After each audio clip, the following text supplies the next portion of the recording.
Hi everyone, it's Jerry. This is round 3 from the 2014 Sinquefield Cup between the world's number 1 Magnus Carlsen playing as white versus the world's number 2 Fabiano Caruana. Let's have a look. Carlsen opens with e4, Caruana replies e5, bishop c4, the bishop's opening, pointing at the weakest square in the black camp, knight f6, d3, and now c6, preparing to build an ideal pawn center d5, e5 structure. Knight f3, development not with tempo in this case. This pawn is not being threatened, since queen a5 would pick him up. So black's consistent, d5 it is. And now bishop b3. If as white you are at all wondering, should I capture first on d5 and only after the recapture do I back up? Notice that by doing just that, you will have helped black. The current pawn ratio in the center is 2-2. If you're to first capture and drop back, it's now converted into a 2-1 majority in favor of black. And you've vacated the c6 square, the ideal deployment for the queen knight. So in other words, after d5, it's best to immediately drop back, and do so knowing that there's not going to be any problem after d takes e4. If black is to follow up like that, there's now knight g5, and we are again focused on the weakest square, f7. What would maybe be best for black at this point is to block with the bishop, but after the smoke clears, what we have is a good ending for white. Perfect home on e2, better structure, better bishop, since this pawn is fixed on a dark square and probably an accessible point to either the white knight or bishop. Okay, we don't go down that road. My point here is to meet d5 with immediate backing up to b3. As a follow-up, we have bishop b4 check.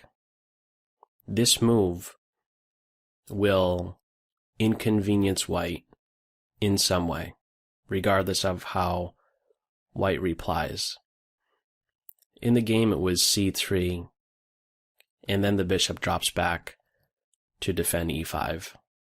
Now, how is white inconvenienced by playing c3? Well, you could be sure the knight now cannot make use of c3. And why would he want to play there? Well, white really wants to put pressure on this ideal black center. It's ideal, it's strong because it has options. It's there to sit, control a lot of squares. It could capture, it could push. White wants some clarification. White wants black to commit. If the bishop initially plays here, there could be knight c3. There's pressure on d5. That's uncomfortable to defend. Black may very well need to push. We now have a closed center, and play will ensue on the wings. The white pieces are quick to spring to life. The f-file opens up. You could see the the white rook and the bishop converging on f7 soon. The knight even jumping into f5. Okay, but by inserting this check, c3, and only then dropping back, it will not be the knight who influences the black center. What about another option? Knight here, you don't want to block the bishop. What about bishop d2? That seems perfectly reasonable. I believe there is maybe some downside with that as well. Notice after bishop takes bishop, queen takes bishop, this knight may very well increase. His potential may increase. If he somehow gets to f4, he's going to be a giant pest. He's not so easily kicked. There's now not a dark square bishop that can remove him. Can a pawn guard f4? You bet, with g3, but at the same time, you'd weaken your light squares f3 and h3. And do you have a light square bishop around that is likely to be guarding those squares? No. This is a queenside specific bishop. Okay, my main point here is that I believe however you slice it, white will be inconvenienced in one way or another by this bishop check. Okay, the move chosen was c3, the bishop drops back. This knight will not be able to influence this center, but the dark square bishop will, bishop g5. By applying pressure to the knight, he's now not there to defend d5, it's at this point that black commits. D takes E, and now H6. Okay.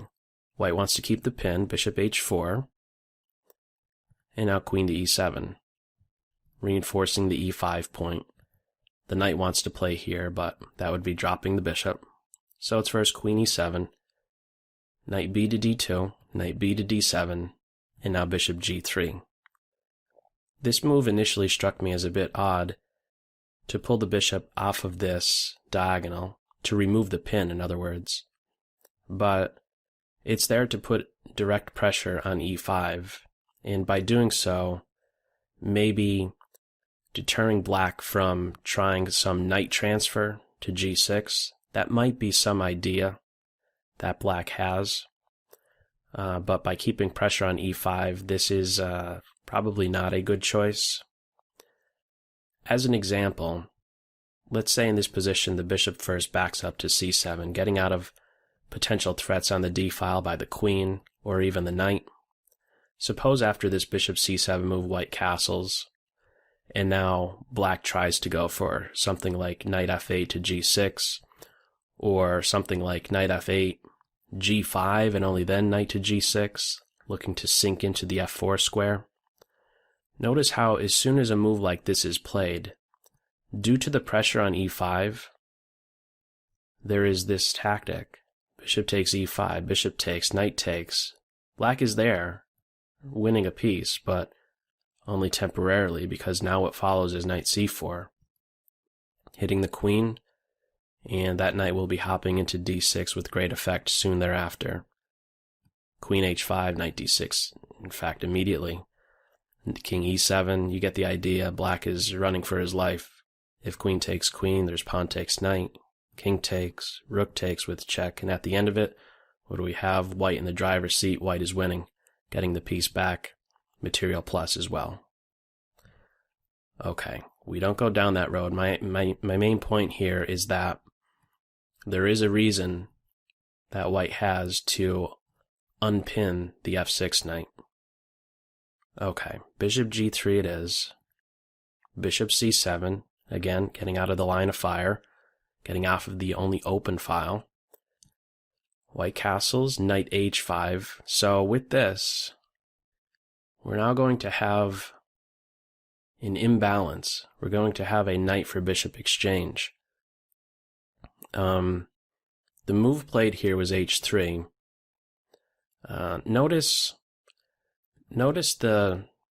what just happened here. This bishop was the one, this dark square bishop was the one that eventually made that ideal center flinch. That's what made black commit, having pressure on D5. But notice now that that bishop is being targeted. He's now accessible. If we compare the bishops, the black bishops are tucked away. There's not going to be a white knight attacking any of these two bishops, but clearly we have a black knight that's able to take out one of the white bishops, the dark square bishop in this case, and create an imbalance as a result. So while white was able to make the black pawn center flinch, well, now black is also able to pick up the bishop pair. And that's what we see.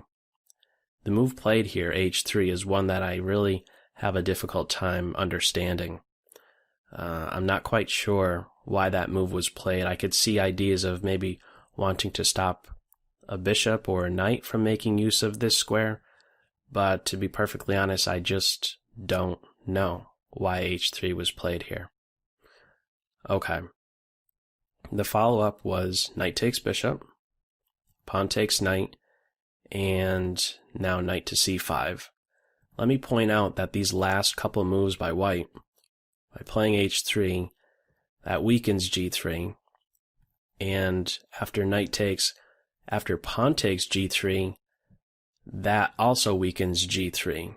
This pawn occupies G3, but it does not control G3, and without the pawn on F2, you're no longer controlling E3. So it's these two key squares, these two dark squares, that are now weakened on the white king side, and it is white that does not have a dark square bishop around. So immediately what comes to mind is this dark square bishop. Is there a way to exploit the white kingside position. Okay, so as a follow-up, what do we have? It is knight c5, attacking the bishop, and the big shock of this game was move 15, without a doubt. Bishop takes f7. Wow. It's just out of nowhere. It was just quiet for a little while here, a lot of maneuvering, a lot of minor pieces getting involved, and black is not castled. All of a sudden, in comes this bishop takes f7 check. Well, there's only a couple options. Let's rule out one of them immediately. Queen takes f7 will not end well due to knight takes e5.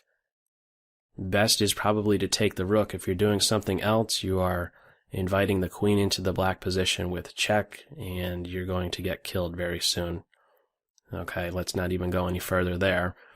The alternative, to give up the queen, well, that's not going to turn out well. Seems like black has a lot of material for giving up the queen, but this queen's going to be getting the bishop back. White is winning. So my main point here is that after this shocking move, bishop takes f7, you can't take with the queen. It's not good. So you have to run right into a discovered check, or in this case, a double check. The follow-up here was knight takes e5, and then the king has to run to g8. This was not the only option. Another one was to play knight h4, and after king g8, get to g6. This knight eventually arrives on g6. The move played in the game was knight takes pawn, king g8, knight g6. What are the differences between this route and this one here? Well, for one, the e5 pawn is not around in this variation, the one chosen in the game. There is no e5 pawn around, and what this means is that the bishop will have something a bit more to say about the white kingside position, clearly, hitting at g3, indirectly hitting at h2. Okay, this is the path that white chose, but maybe this was another one to consider. Sure, you don't win material, but you're at least not having to worry as much about dark square pressure, the g3 and h2 squares. Okay, well, in the game it was knight takes e5, double check, king g8, knight g6 with the fork, queen g5, staying very active, putting pressure on the dark squares. There's a checking square on e3, g3, rook f8, king h7, an only move. And now there's a couple options here. Rook takes rook, knight takes rook. In the game it was knight takes rook. If rook takes rook, the king has to come out, of course. It's an only move. He's coming towards the center, but there's still a lot of tricks in the position. As an example, well, there's pressure on g3. If, let's say, white is trying to defend this point here, notice how this rook in the corner is unprotected, allowing for bishop to g4, attacking the queen. Black's going to be getting the rook. Okay, we don't go in that direction. I'm not saying that this is anywhere near being a best move at this point, but I just wanted to highlight a particular tactic in the position, this bishop g4 idea, which still shows up in the game after the move played knight takes rook in the corner. Eventually we do see this bishop moving with tempo on the queen. Immediately, in fact, move 19, bishop g4 is still played, hitting the queen and this unprotected piece on f8. I should maybe point out that after this variation, if instead of queen f3, suppose queen c2, this is one idea to play queen to e3. I believe rook to b8 is another idea, simply defending, allowing the bishop to defend the rook so that this bishop is now able to move. And we are in a position here where it's the two minor pieces versus a rook. Okay, well, at the end of the day, we don't go down that road, do we? After rook check, king h7, it's knight takes rook, so this white knight is now in the corner. As the follow-up, it's bishop g4. Again, queen hit, rook hit. Queen f1 is there now to defend the rook. And now knight to d3, a move that Carlsen later described as amazing. What is it doing? Well, a lot. So looking at the f2 square, there's ideas of queen e3 with knight f2. There's also ideas of bishop b6 getting on this diagonal with check. Suppose after knight d3, white captures the rook. This is the main thing to consider. Can white simply not win the black rook? What's wrong with that? Well, what's wrong with it is queen e3. This is what black has up their sleeve. Queen e3 check. If king h2, this is running into a mate in 1, 2. So let's not go to h2, in other words. What about king h1? King h1 allows knight f2 check. And what's maybe best is to actually give up the queen. If you're doing something else, king here, this is running into a mate in 3 with check, check, and then checkmate. So that's not working out so well. And, well, what other options are there? King g1 runs into knight takes e4, king h1, queen takes g3, and what are you going to do to defend? Queen here to defend h2, runs into knight f2, and then mate. So really, however you slice it, this queen and knight tandem and bishop being involved are just too much for the white king. And so, in other words, after knight d3, rook takes rook is not a good idea. The move played in the game was queen takes knight, and this now allows rook takes rook, pawn takes bishop, and current body count here, what do we have? Black is down a minor piece, needs to get that knight back, but really doesn't need to get that knight back, does he, right away? The move played in the game was queen takes g4. This knight is not going anywhere. There's no need to take him. He's not bothering black. He's very close to the king, but there's no coordination. It's just the knight alone. It's different if there's another piece involved, another white piece involved in an attack against the king. Not the case here. As a follow-up, we have knight f3, repositioning the knight, trying to defend the king side that has been wrecked here on the white side. After knight f3, queen takes g3 again. There's no need to take the knight. He's not bothering black. Still moving forward, removing g3 weakens these dark squares, and this king is all the more vulnerable. These moves bring to mind the bishop checks, ideas of maybe if you force the king to the h-file looking for mate, if the bishop can be controlling g1.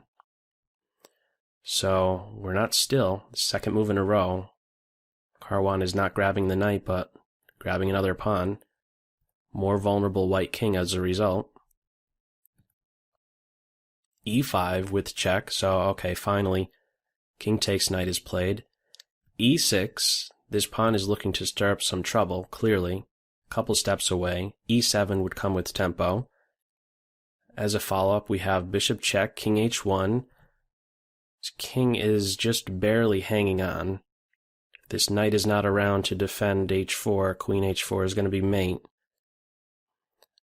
With g1 being defended by the bishop now, we're very, very close to black having some mating net against the king.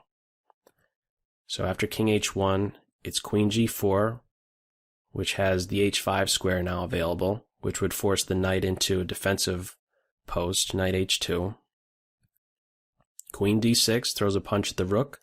Black fires back, counter punch, rook d8. Queen e5, rook d5. This rook is very active. I was just talking earlier about queen h5, but now comes to mind rook h5.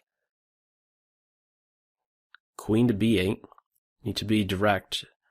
Both players here, these last handful of moves have been punch, counter punch. King h7. e7. White's ready to promote. Queen h5 with check. Knight h2. This was a big slip by white. There was a miscalculation better is to play queen h2, and what would follow is queen e8, which is a very sneaky move, of course, looking to track down this pawn, and paves the way for rook to h5, which is close to winning that queen.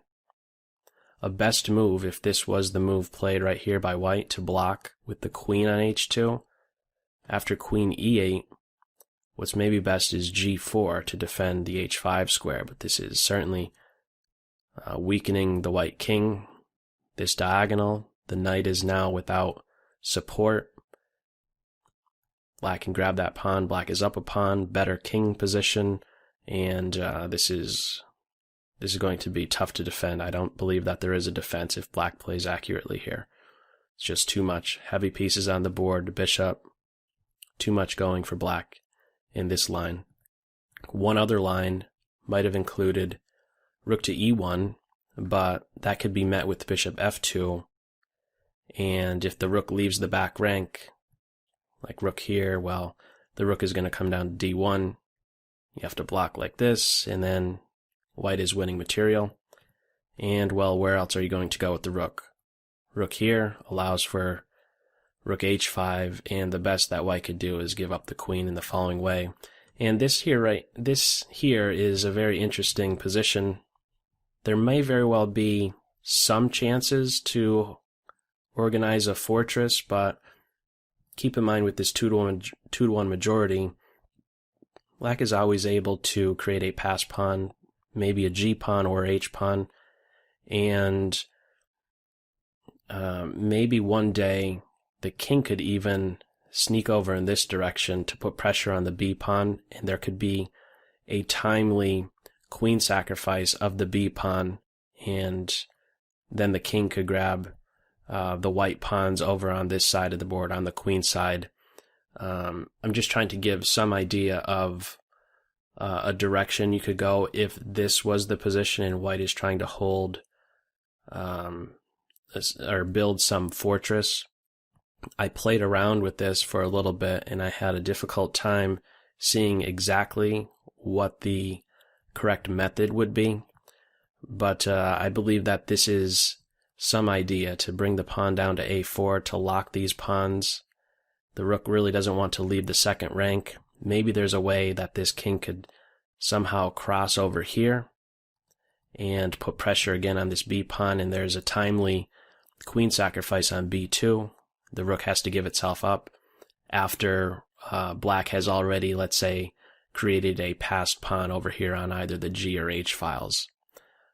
This isn't a direction we went in, but nevertheless, maybe a best case scenario for white, if he is, of course, playing a rook to e1 at this point. We never quite got to this position in the game because, again, after this queen check on h5, it was not queen h2, but rather knight h2, and what follows is simply rook d1, rook takes, queen takes, the knight has to block, queen takes knight, king h2, queen g1 check, and it's at this point that Carlsen resigns, because what are you going to do? g3, h3, those are your two options. Regardless of which one you choose, there's always queen e3, and queen takes pawn. Black is up a piece, a pawn, better king. Material is the biggest thing here. White is clearly lost in this position. So I'm not sure what was missed here. After the game, Carlsen referenced something like he had seen this position a few moves further back. He said to himself he had to play this queen to h2 because of this rook idea, but once it got to this position right here, he ended up changing his mind and forgetting about this rook to d1 move. Instead, again, playing knight h2, and he allows this